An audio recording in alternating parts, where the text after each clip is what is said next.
Ons groet jou in die wonderlike naam van die Here Jesus Christus. Dankie dat jy so op die dag wat die Here gemaak het by ons aangesluit het by hierdie oordenking, terwyl ons in hierdie dag onsself gaan skaar rondom die wonderlike woord van die Here Jesus Christus. Wanneer ons kyk in die natuurlike, dan is daar sekere uitdrukkings wat ons gebruik. Uitdrukkings soos, hy staan aan die bokant van die leer wat geleerdheid aanbetref. Of hy is op die kruin van sukses, of hy is besig om die golf te ry van voorspoed. Nou weet jy wat, as daar 'n hoogtepunt is, dan moet daar ook 'n laagtepunt wees. As die leer 'n hoogtepunt het, dan het die leer ook 'n onderpunt. As die golf hoog is en hy vorm 'n wonderlike hoë golf, dan is dit so, as die golf breek, dan is daar 'n laagtepunt wat die golf aanbetref. Of wanneer ons sê hy staan miskien op die kruin van sukses, wat dit ook al mag wees, wanneer daar 'n kruin is, dan moet daar ook 'n laagte wees. En ons vind hierdie pragtige voorbeeld in die woord van die Here. En hier is 'n wonderlike deel van die geskiedenis wat homself afgespeel het, wat ook praat van 'n hoogte en 'n laagte. Wanneer ons hierna kyk, dan sien ons dat in jou eie lewe, het jy dit al beleef, dat jy is op die toppe van die berg. Wow, en dit voel so goed, en jy voel jy staan in oorwinning. En dan kom dinge soos die coronavirus en hierdie wêreldwye pandemie met al sy uitdagings wat dit teweeg bring. En weet jy wat, dan vind jy ewe skielik uit as mens, weet jy, dit voel nie meer vir my ek is daarbo nie. Dit voel vir my ek het afgedaal na die laagtes toe. En wanneer ons kyk na 1 Konings 20, hier vanaf die 22ste vers, dan is hier 'n wonderlike gebeurtenis wat homself afspeel, en ons gaan vir u deurlopend kommentaar gee op hierdie gedeelte. En wanneer ons hierdie gedeelte kan opsom en dit 'n titel gee, dan kan ons dit verwoord aan die hand van die volgende, dat die Here van die berge is ook die Here in die dale. Wanneer ons kyk na hierdie geskiedenis wat homself afspeel, dan sien ons dat hierdie tyd waarin hierdie gedeelte homself afspeel, was 'n verraadelike tyd vir die kinders van die Here, vir die volk Israel. Hulle koning, die bose koning Agab, het hulle afvallig gemaak van die Here. En hy was die oorsaak gewees dat hulle begin het om die Kanaaniete se god Baal te aanbid. En die resultaat was gewees dat boosheid het toegeneem sonder maat, en hulle was besig om op 'n groot ramp af te stuur. Maar midde hulle afvalligheid was die Here nog steeds getrou. Luister na die belofte van die Here in Jeremia 31 vers 3. In die Nuwe Lewende Vertaling het hy 'n pragtige belofte. Hy sê, lang gelede reeds het die Here dit aan ons bekend gemaak. Wat het hy bekend gemaak? Kyk na die woorde, hoofletter ek, verwysend na die Here. Ek het jou lief met 'n liefde wat nooit ophou nie, sê die Here. Ek trek jou met troue liefde na my toe. Gedurende hierdie tyd het hulle bure 'n aanval teen hulle geloods. Die vyand het van die ooste kant vanuit Syria gekom, en hulle het 'n aanval geloods teen die kinders van die Here. En nie teenstaande die feit dat die volk Israel afvallig geraak het van die Here, het die Here toegelaat dat hulle die geveg gewen het. Die koning in daardie tyd, Agab, ontvang 'n boodskap. En hier is hy, die Arameërs gaan nie die neerlaag gelate aanvaar nie. Kyk wat sê hy in vers 22 van 1 Konings 20. Hy sê, die profeet het weer vir Agab gesê, vandag het dit baie goed gegaan, maar moenie te gerus wees nie. Teen volgende jaar se lente sal die Arameërs weer kom. Beplan dus baie goed en versterk u leermag. Die vyand kom weer. Hy kom vir 'n tweede keer. Hy kom om wraak te neem. Kom ons staan stil by die tweede aanval. Hier is 'n groot les wat ons hieruit kan leer, want hierin is 'n groot waarheid vervat. En uit hierdie les kan ons leer hoe ons moet ons lewensreis aanpak, om gereed te wees vir die aanval van die vyand. Kom ons kyk, die Syriese leer is hier 'n beeld van ons gemeenskaplike vyand, die duiwel. En wanneer die Here vir jou die oorwinning oor jou vyand, die duiwel, gee, dan kan jy maar verseker weet, hy kom terug. Hy kom met 'n tweede aanval. Hy kom om wraak te neem, om homself te laat geld, want sy doel is om jou te oorwin, om jou te verslaan, om jou te vernietig. Johannes 10:10 sê dat die dief het gekom om te steel en te slag, en hy het gekom om te verwoes. Wonderlik, daardie gedeelte gaan aan en Jesus sê, maar ek het gekom om vir julle lewe in oorvloed te gee. Daarom neem kennis in hierdie dag dat as hy, jou vyand, nie suksesvol is in sy aanval op een area van jou lewe nie, dan verander hy die rigting van sy aanval op jou en hy kom terug om sy missie te voltrek in jou lewe. Daarom verklaar die woord van die Here, wees versigtig, pas op vir die duiwelse aanvalle. Hy is julle groot vyand, 1 Petrus 5 vers 8. Hy loop rond soos 'n brullende leeu en hy soek wie hy kan verslind. En hierdie oggenduur kom ons met goeie nuus, en dit is dat net soos wat die Syriese leer verslaan was en die volk van die Here in oorwinning gestaan het, net so kan ek en jy die vyand, die duiwel, verslaan. Ons kan in oorwinning staan. Ons gaan 'n paar waarhede vanuit hierdie gebeure huldig, wat ons gaan herinner daaraan dat die Here van die berge is ook die Here in die dale. Wat eerste opval is, hier is 'n gevaarlike aanname wat hier gemaak word. Die Arameërs maak 'n gevaarlike aanname oor die God van die Israeliete. Die Syriese leermag was in hul eerste geveg verslaan gewees op die berge wat Sirië omring. Kom ons kyk na vers 23. Daarna het Ben-Hadad sy raadgewers vir hom gesê, die gode van die Israeliete is berggode. Dis hoekom hulle gewen het. Maar as ons die oorlog op die vlakte voer, sal ons hulle verslaan. Hulle aanname van die God van Israel kan hulle net hy kan hulle net op die bergtoppe help. Hy sal hulle nie, o koning, hy sal hulle nie in die laagte kan help nie. Nee, want hy is 'n berggod. Hulle beplan 'n strategiese aanval. As ons die oorlog op die vlakte voer, sal ons hulle verslaan. Hierdie aanname het hulle baie duur te staan gekom. U sien, dit is presies wat die vyand, jou en my gemeenskaplike vyand, die duiwel, dink en beplan en doen. As hy jou nie op die kruin, die bergpiek van jou lewe kan verslaan nie, plan hy aanval in die vallei, die dale van jou lewe. U sien, op die berg is dit moeilik vir die duiwel om jou te verslaan, wanneer jy 'n vonk in jou oog het, en wanneer jy 'n huppel in jou stap het, en wanneer jy 'n lied in jou hart het, en wanneer lofprysing op jou lippe is, want dan is jy 'n krag waarmee rekening gehou moet word. Maar dit is moeilik vir hom om 'n opgewonde Christen te verslaan. Jy moet dit weet. Want die woord van die Here sê, blydskap in die Here is julle beskutting. Kyk maar na die lewe van Job.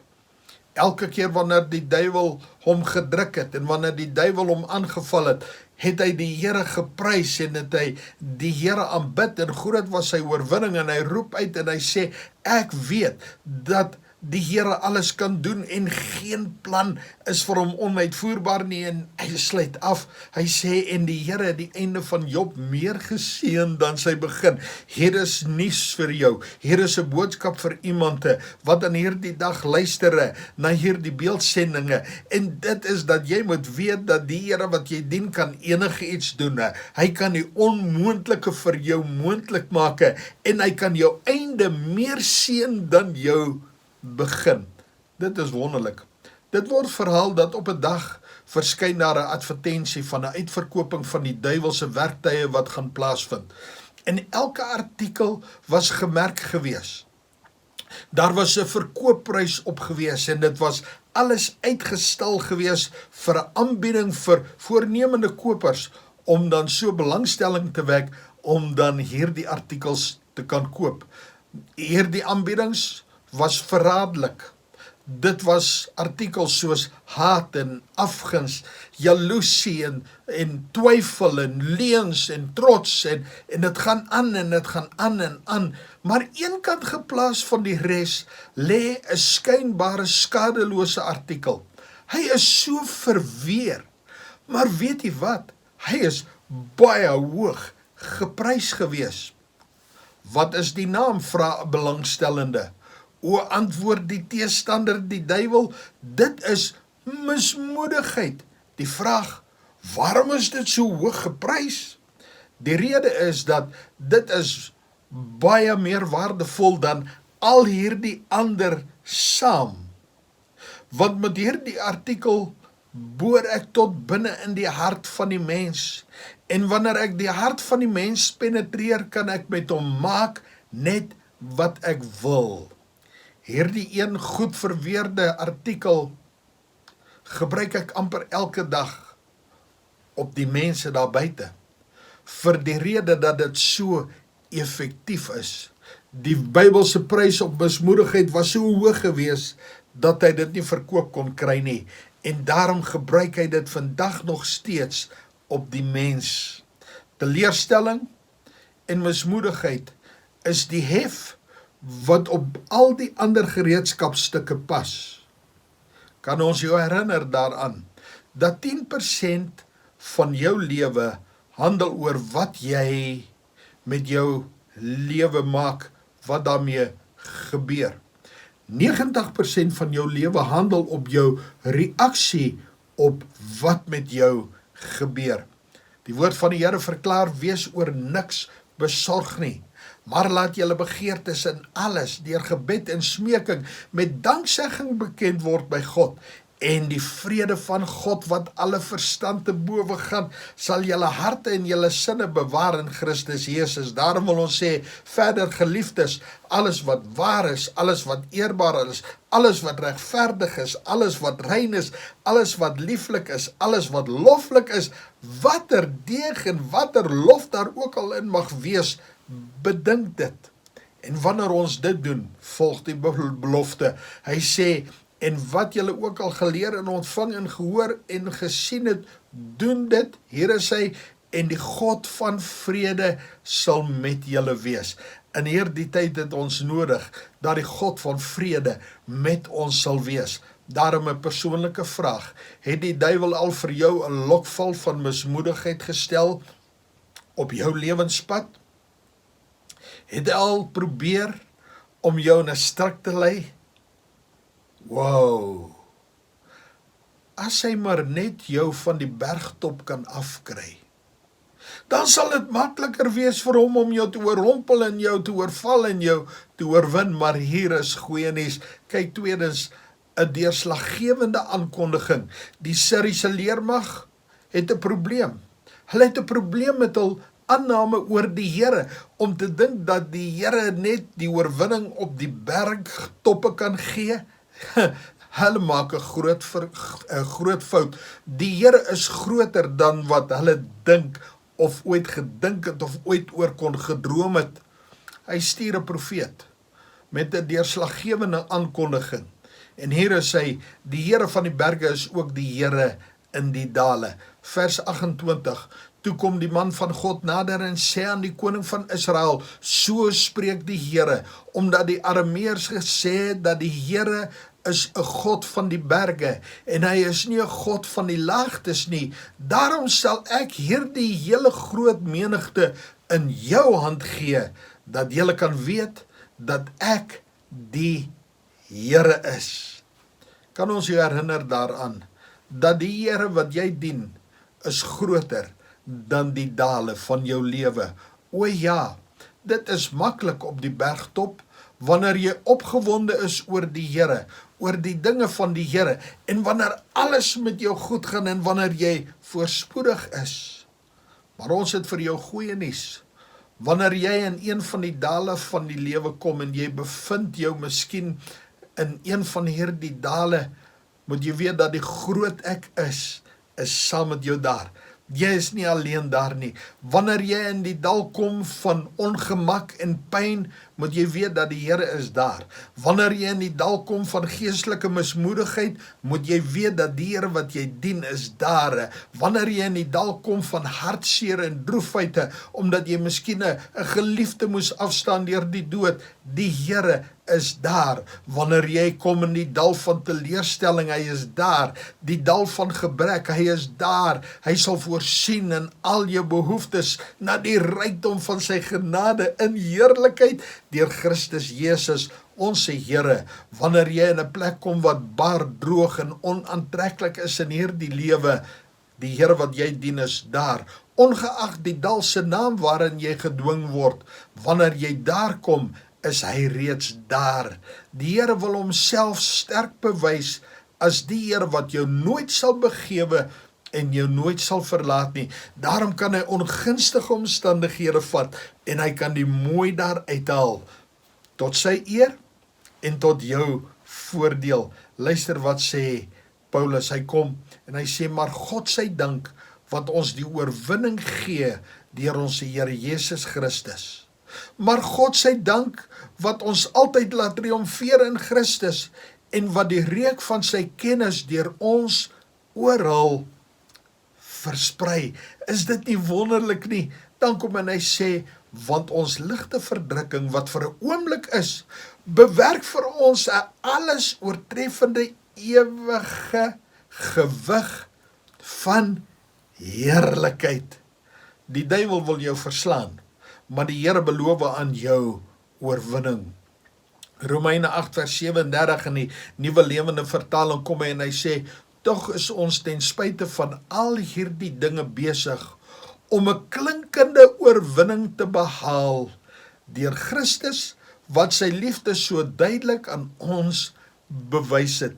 Jou oorwinning word verseker deur jou geloof wat geanker is in Jesus Christus, die leidsman en die volëinder van jou geloof. Die stryd kan maar kom. Wow, en die stryd kan woed rondom jou.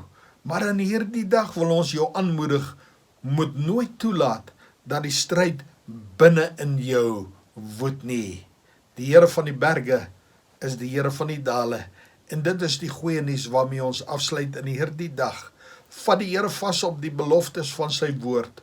Hy sal jou deursien.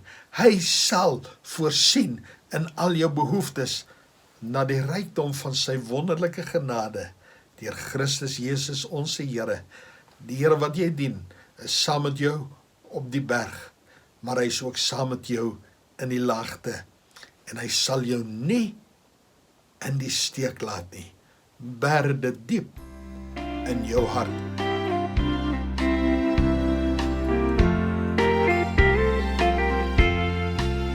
Life is easy when you're up on the mountain and you've got peace of mind like you've never known. But things change when you're down in the valley. Don't lose faith,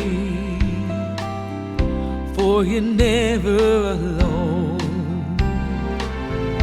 For the God on the mountain is still God in the valley. When things go wrong, He'll make them right.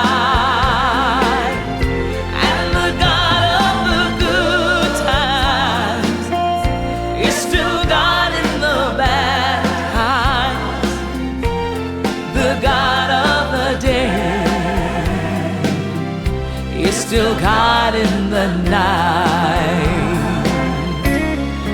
You talk of faith when you're up on the mountain, but talk comes so easy when life's at its best. Now it's down in the valley of trials and temptations. where your faith is really put to the test.